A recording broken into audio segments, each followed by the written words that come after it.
जो अभी latest test किया गया अग्नि 5 का, इसकी रेंज कितनी है और क्या-क्या चीज़ें हैं इसके अंदर जो इंडिया को फ़ायदा दे सकती है और जो उनके पड़ोसी मुल्क है जिसमें पाकिस्तान भी शामिल है, चाइना भी है, जिनके साथ क्लैशेस हैं? हमने सड़कें बना ली, ब्रिजेस बना ली, रेलवे लाइन बना लिए हैं, हमने टनल बना दिए, हमने लॉजिस्टिक सप्लाई बढ़ा ली है और ये हमने लद्दाख से अरुणाचल प्रदेश तक बढ़ाए हैं। और ये कहीं ना कहीं चीन को बड़ा डर लग रहा है, घबराहट है, जब से हमने दरबुक शोक दौलत बेग और रोड बढ़ाई है। नमस्कार दोस्तों, जियो डिबेट विद जय में आपका स्वागत है। भारत का सबसे ताकतवर मिसाइल अग्नि 5 का सफल परीक्षण किया गया और ये टेस्ट रात में किया गया था। पहली बार मिसाइल को इसकी पूरी रेंज में दागा गया, मतलब इसका टारगेट को 5500 किलोमीटर दूर जाकर उड़ा दिया। असल में मुद्दा ये नहीं है कि इसका रेंज कितना है। अब चीन और कई देशों को ये डर है कि इस मिसाइल के जड़ में उनका पूरा का पूरा क्षेत्रफल आ रहा है। देखिए, सबसे पहले तो ये चाइना स्पेसिफिक मिसाइल है, इसमें पाकिस्तान का कोई रोल नहीं है। पाकिस्तान इसके टारगेट से परे है।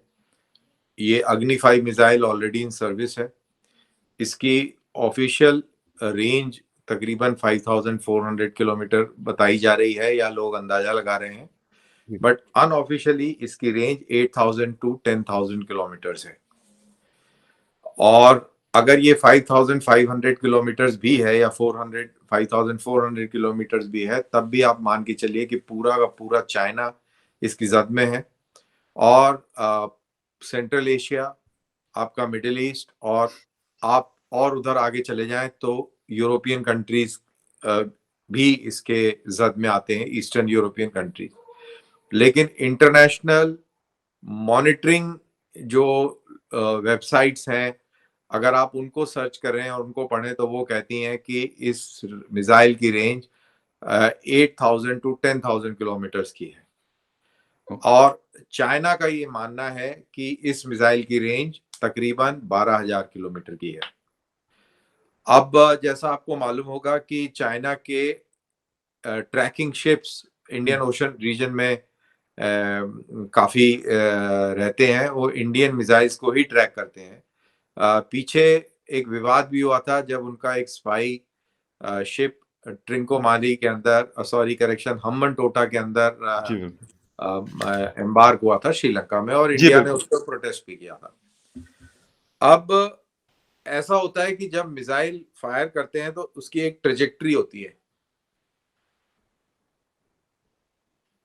अब जो ट्रेजेक्ट्री अगर हाई ट्रेजेक्ट्री है तो रेंज कम होगी, और अगर लो ट्रेजेक्ट्री है तो रेंज ज्यादा होगी। अब इस मिसाइल की जो ट्रेजेक्ट्री है ये हाई पैराबोला ट्रेजेक्ट्री मानी जा रही है। अगर आप सोशल मीडिया को स्कैन करें तो इस मिसाइल को इंडिया के अंदर लोगों ने मिजोरम में भी देखा, बांग्लादेश में भी देखा गया, बंगाल में, झारखंड में और बहुत सारे स्टेट्स में देखा गया। तो इसका मतलब ये है कि ये बहुत हाई पैराबोला ट्रेजेक्ट्री में फायर की गई थी, तभी आपको हजारों किलोमीटर दूर से भी नजर आ रही थी। जहां पे ये चांदीपुर है, जहां से ये फायर किया, और वहां से और आइजॉल, मेरे ख्याल से पूरा बांग्लादेश, पूरा बंगाल क्रॉस करके और फिर आता है आइजॉल, बिल्कुल दूसरी तरफ म्यांमार के पास बॉर्डर है। तो इतनी दूर से भी लोगों ने इसके वीडियो बनाए हैं। बिल्कुल। तो ये बहुत हाई पैराबोला के अंदर ये फायर की गई मिसाइल है, और मेरे को कोई हैरानी नहीं होगी अगर इसकी एक्चुअल में रेंज 12000 किलोमीटर निकल रहा है, जैसा चाइनीज बोल रहे हैं। और इंटरनेशनल मॉनिटरिंग जो ऑर्गेनाइजेशंस हैं, जब वो कहती हैं कि 8000 से 10000 किलोमीटर की इसकी रेंज है, तो वो गलत नहीं कह रही हैं।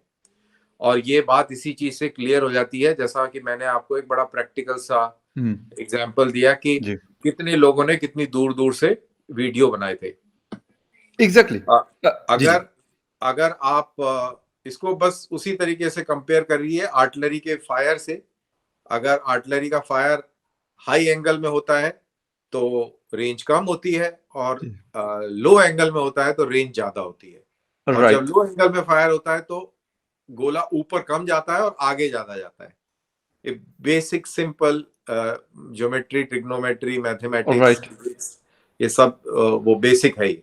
तो इसीलिए इसकी रेंज काफी ज्यादा है और अच्छा, ये पूरे यूरोप को कवर कर रहा है, पूरे चाइना को कवर कर रहा है इसकी, और पाकिस्तान का इससे कोई लेना देना नहीं है। बिल्कुल, क्योंकि पाकिस्तान हम अक्सर कहते हैं कि पाकिस्तान की जो शेप है, जो मैप बनता है, तो हम उसको कहते हैं कि बकरे की काल जिस तरह होती है, तो तकरीबन उसी तरह है, लंबाई में है। चौड़ाई इतनी ज़्यादा नहीं है, लंबाई में है। ये बात तो चले सही हो गई। लेकिन कहते साहब, एक तो क्लैशेज़ अभी 2 दिन पहले चाइना, या 3 दिन पहले चाइना इंडिया के क्लैशेज़ हुए एलएसी के ऊपर, और उसके बाद ये टेस्ट करना, ये खैर ये 2 दिन में तो नहीं हुआ होगा पहले से, क्योंकि बहुत ज़्यादा वक़्त चाहिए, बहुत ज़्यादा मेहनत चाहिए। लेकिन क्या ये बताना था कि यार हम आपको रिस्पॉन्ड करने के लिए बिल्कुल रेडी हैं, हम आपकी किसी भी सिटी को या किसी भी एरिया को टारगेट कर सकते हैं? नहीं, ये कोइंसिडेंटल था कि बीच में क्लैश हो गई, और अगर ओके। वहां पे क्लैश में पत्थर और लात घूसे चले तो उसका जवाब आप एक करोड़ों करोड़ों रुपए की मिसाइल को टेस्ट फायर करके नहीं देते हैं। जी, जी। तो ये तो बहुत पहले से प्लान था, और एक नोटिफिकेशन जारी हुँ, किया गया था जिसको नोटेम बोलते हैं, नोटिफिकेशन टू एयरमैन, राइट। जो कि इंडियन गवर्नमेंट ने जारी किया था काफी दिन पहले, 15-20 दिन पहले, या may be even more, exactly नहीं मेरे को याद। उसका मतलब ये होता है कि हम यहाँ पर मिसाइल टेस्ट करने वाले हैं, और यहाँ बिल्कुल। पे सिविलियन जहाज ना उड़ाए जाए, because they will be at risk. तो या ये बहुत पहले से स्लेटेड, बहुत पहले से नोटेम जारी किया राइट। था, और इसी नोटेम को जारी करने के बाद चाइनीज ट्रैकिंग शिप जो है वो इंडियन ओशन रीजन में आया, और इंडिया ने उसके ऊपर प्रोटेस्ट भी लॉन्च करा है। So it has hmm. Got nothing to do with Tawang clashes जो अभी हाल ही में हुई है 9 दिसंबर को, उससे इसका कोई लेना देना नहीं है। ओके। अच्छा, लेकिन हम ये अगर कह दें कि जिस तरीके से, क्योंकि सिर्फ़ इंडिया मिसाइल नहीं बना रहा, पाकिस्तान ने भी बहुत सारी पता नहीं बाबर, गौरी और कोई 2 जिसे कहते हैं 8-10 किस्म के मिसाइल्स हैं। चाइना भी बनाता है, लॉन्ग रेंज मिसाइल है, और दुनिया के बहुत सारे ममालिक के पास भी है। लेकिन टाइमिंग और फिर चाइना के साथ क्लैशेस को अगर मैं पाकिस्तान में बैठकर बात करूँ, तो लोग ज़्यादातर इसको इस कॉन्टेस्ट में ले रहे हैं कि चाइना को बताना चाहता है इंडिया कि भाई हम इस तरह नहीं है जिस तरह के अगर 1962 में आपने हमें पीटा था, तो अब 2022 में शायद वो पोजीशन नहीं है, एक और पोजीशन है। नहीं, ये बिल्कुल गलत है, क्योंकि जी। ऐसी सिचुएशन ही नहीं है, तो इसको मैं कैसे राइट। बोल दूं कि इंडिया ने इसलिए मिसाइल टेस्ट करी क्योंकि कुछ लोगों के बीच में वहां पत्थर चल गए और लात घूसे हुँ। चल गए। तो ऐसा नहीं है, बल्कि उल्टा तो चाइना को टेस्ट करनी चाहिए थी मिसाइल, अगर इसी लॉजिक से चला जाए, क्योंकि पिटाई तो चाइनीज सैनिकों की हुई है। आपने हुँ। देखे होंगे वीडियो, बेचारे जैसे वो बकरियां एक रेवड़ कोने में में। लगा दी जाती हैं, डरे डरे से बेचारे वो बच्चे से खड़े हुए हैं, और वो उनको हमारे पंजाबी पुत्र पीट रहे हैं। तो वो ऐसी वीडियो देख के तो चाइना के शी जिनपिंग को एक मिसाइल लॉन्च कर देनी चाहिए थी।